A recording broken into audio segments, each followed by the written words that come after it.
Welcome. Hit the subscribe button and press the bell icon for the latest updates.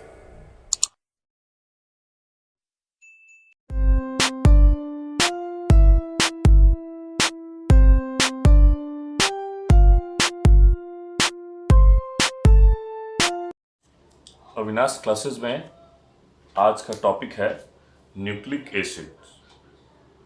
Nucleic acid के बारे में हम ये कह सकते हैं कि न्यूक्लिक एसिड जो है वो सारे लिविंग ऑर्गेनिज्म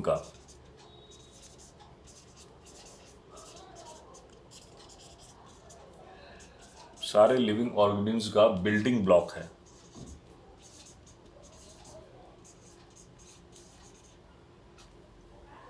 एक तो ये बात हो गई। और ये कितने प्रकार के होते हैं? डीएनए, आरएनए, एमआरएनए, टीआरएनए, ये सभी न्यूक्लिक एसिड हैं। All of these are nucleic acid. तो सबसे पहले तो लिविंग ऑर्गेनिज्म है, उसका बिल्डिंग ब्लॉक है, और ये सारे न्यूक्लिक एसिड हैं। ये ऑल दीज न्यूक्लिक, ये सारे न्यूक्लिक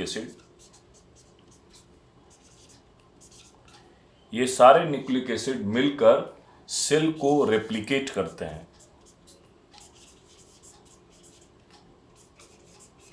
और क्या करते हैं? और प्रोटीन सिंथेसिस, प्रोटीन को बिल्डअप करते हैं।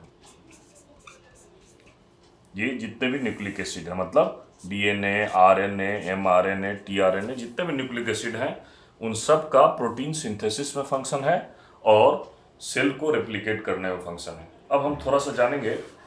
एक स्ट्रक्चर हम लिखते हैं pyrimidine.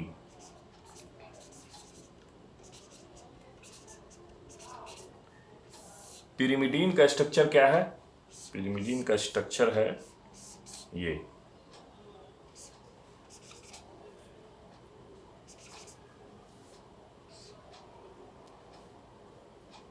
One, two, three, four, five, six. इस पिरिमिडीन के स्ट्रक्चर से ही डिराइव होता है क्या? देखिए, इस स्ट्रक्चर से ही, बेस है पिरिमिडीन, इस स्ट्रक्चर से डिराइव्ड होगा मेरा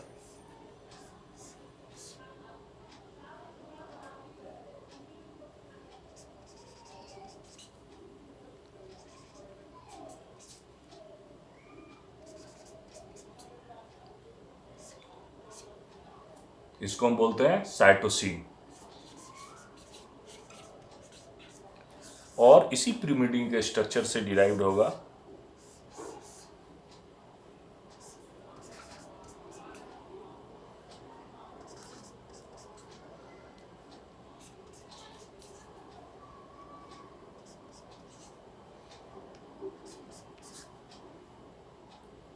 थायमीन।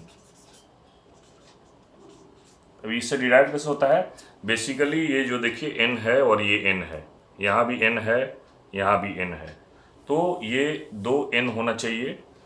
तो 2 एन होने के वजह से हम बोलते हैं कि ये पिरिमिडीन स्ट्रक्चर से ही इसका डेरिवेशन है। अगर इसमें थोड़ा सा चेंजिंग कीजिएगा तो साइटोसिन आएगा, और फिर इससे थोड़ा चेंजिंग कीजिएगा तो थायमीन आएगा। तो ये 2 स्ट्रक्चर हमने बनाया है, इसको हम आगे बताएंगे कि इसका कहाँ यूज है। ये स्ट्रक्चर एक बार आप जान लीजिए, आपके नॉलेज में स्ट्रक्चर होना चाहिए। इसको हम पिरिमिडीन बेसेस बोलते हैं।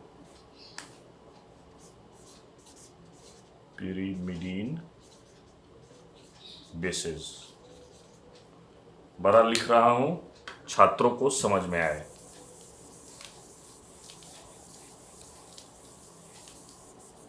नेक्स्ट, अब देखिए पिरिमिडीन बेसेस के बारे में। सबसे पहले तो डीएनए स्टैंड किस चीज़ के लिए करता है? सारे लोग जानते हैं, इसको पढ़े भी होंगे। Deoxy ribo nucleic acid. RNA सीधे राइबो न्यूक्लिक एसिड। उसी तरह tRNA transfer ribonucleic acid, mRNA messenger ribonucleic acid, rRNA ribosomal ribonucleic acid. तो ये स्टैंड्स है, इसका नाम है, ये क्या स्टैंड करता है। अच्छा, अब इसको न्यूक्लिक एसिड इसलिए बोलते हैं कि सबसे पहले ये न्यूक्लियस में ही पाया गया था। पहले न्यूक्लियस में पाए जाने के कारण, सेल के न्यूक्लियस के भीतर पाए जाने के कारण इसका नाम न्यूक्लिक एसिड पड़ा। सेल के न्यूक्लियस के भीतर में पाए जाने के कारण इसका नाम न्यूक्लिक एसिड पड़ा। लेकिन बाद में जब एपरेटस इम्प्रूव हुआ तो साइंटिस्ट ने बोला कि नहीं, ये सिर्फ सेल के न्यूक्लियस में नहीं पाए जाते हैं, ये पाए जाते हैं माइटोकॉन्ड्रिया में भी, ये पाए जाते हैं क्लोरोप्लास्ट में भी, और वैसे सेल में भी पाए जाते हैं जिसमें न्यूक्लियस नहीं हो। सेल हैविंग नो न्यूक्लियस, कौन सा चीज है? Bacteria and virus. इसमें न्यूक्लियस नहीं है, उसके बावजूद भी इसमें पाए जाते हैं। तो न्यूक्लिक एसिड नाम डिराइव हुआ था सिर्फ इसलिए क्योंकि उस समय में ये न्यूक्लियस में ही हुआ कि नहीं, ये न्यूक्लियस में ही पाया जाता है और कहीं नहीं पाया जाता, इसलिए। ठीक है। अब DNA, messenger RNA, transfer RNA, they are made up of chain of base pairs.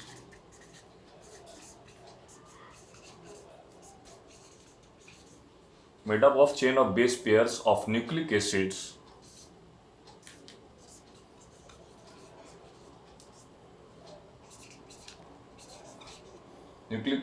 stretching from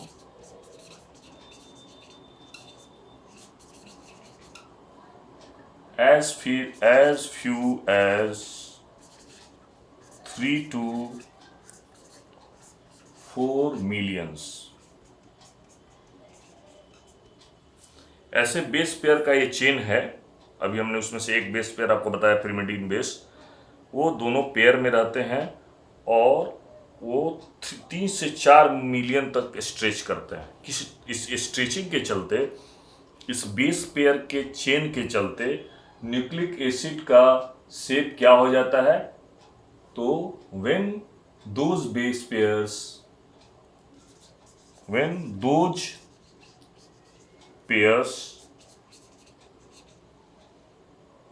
pairs combine in super long chain, as in case of DNA, they make up a shape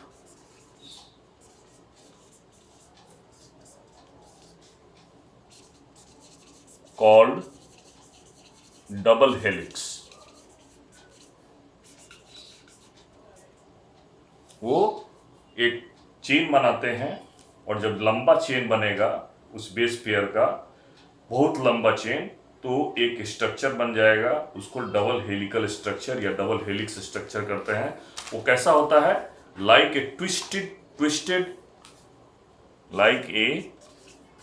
twisty ladder.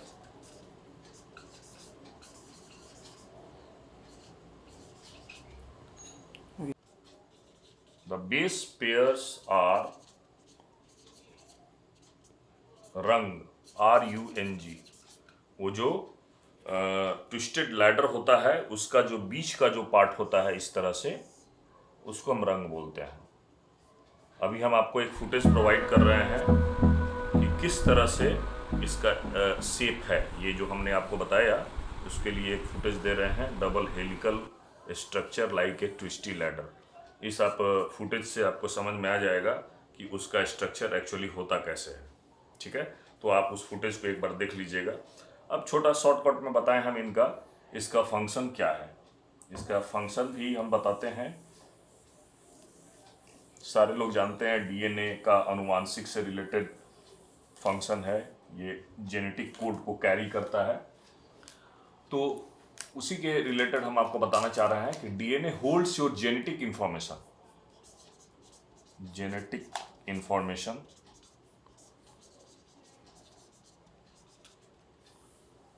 ऐसा, इसको आप ऐसे भी कह सकते हैं, everything you are in your body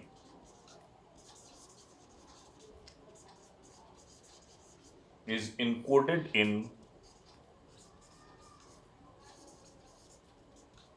DNA.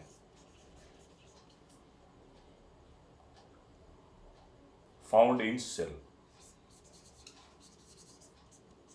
देखिए इसका कितना बड़ा इंपॉर्टेंट है। आपके शरीर में जितना भी चीज है आपके शरीर का, जो इनकोडेड है डीएनए में ही इनकोडेड है, और वो कहाँ पाया जाता है? सेल में पाया जाता है। अब हम यहाँ पर तेजी में जान लेंगे कि 5 easy parts of nucleic acid क्या है। 5 easy parts of nucleic acids कौन कौन सा है? 5 इजी पार्ट। तो सारे nucleic acid, all nucleic acids made up of building block called monomer. जितने भी न्यूक्लिक एसिड हैं वो एक बिल्डिंग ब्लॉक से मिलकर बनते हैं, उसको मोनोमर कहते हैं, और इसी मोनोमर को हम न्यूक्लियोटाइड बोलते हैं। यही मोनोमर हमारा क्या कहलाता है? न्यूक्लियोटाइड कहलाता है। तो इसका 5 पीस कौन सा है? 5 pieces are uracil, cytosine, thymine, adenine,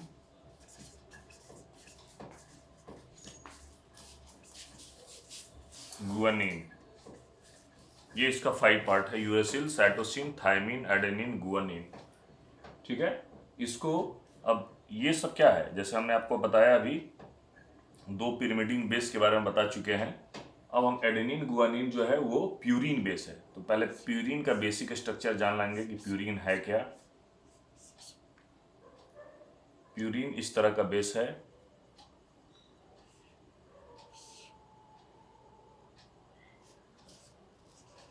यहाँ नाइट्रोजन एटम है, यहाँ भी नाइट्रोजन एटम होगा, यहाँ भी नाइट्रोजन होगा और यहाँ भी नाइट्रोजन होगा।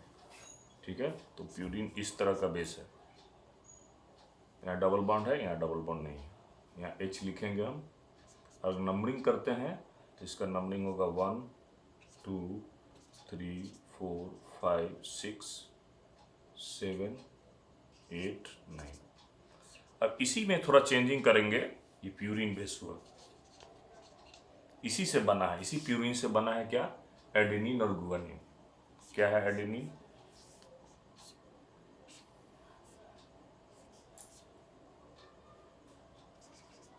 जहां हम नहीं कुछ दिए हैं वहां आप CH एज्यूम कर लीजिएगा।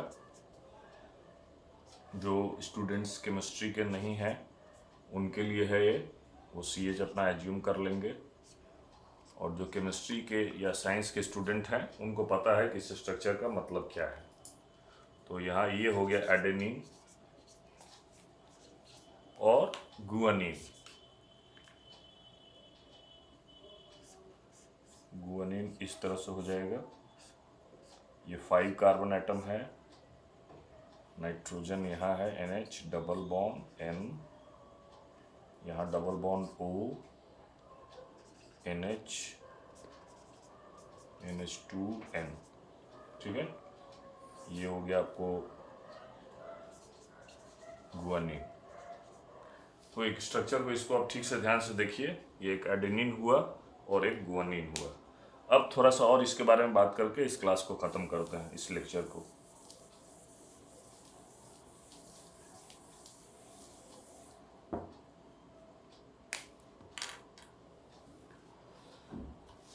अब ये 11th 12th से ही हम लोग पढ़ रहे हैं, 12th से ही, कि डीएनए का जो है वो बेस पेयर क्या होता है, ATCG, adenine, thymine, cytosine, guanine, और यूरेसिल जो है सिर्फ found in RNA. All of you know about it this. यहाँ हम ये बता दें कि जिस तरह से 20 अमीनो एसिड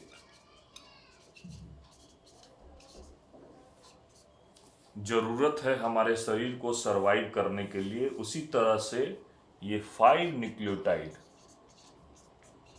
जिसकी हम चर्चा किए हैं वो जरूरत है हमारे शरीर को सरवाइव करने के लिए. ये 5 न्यूक्लियोटाइड भी उतना ही इंपॉर्टेंट है जितना सर्वाइवल के लिए 20 अमीनो एसिड है. अब ये जो न्यूक्लियोटाइड है वो किस चीज से बना है? न्यूक्लियोटाइड का 3 पार्ट है. पहला, ये 5 कार्बन शुगर. दूसरा, a base that has nitrogen atom. Base कौन कौन सा है? प्यूरिन, पिरिमिडिन बेसेस जो हम बताए हैं, नाम बताए हैं, वो है. और तीसरा और अंतिम, an ion of phosphoric acid.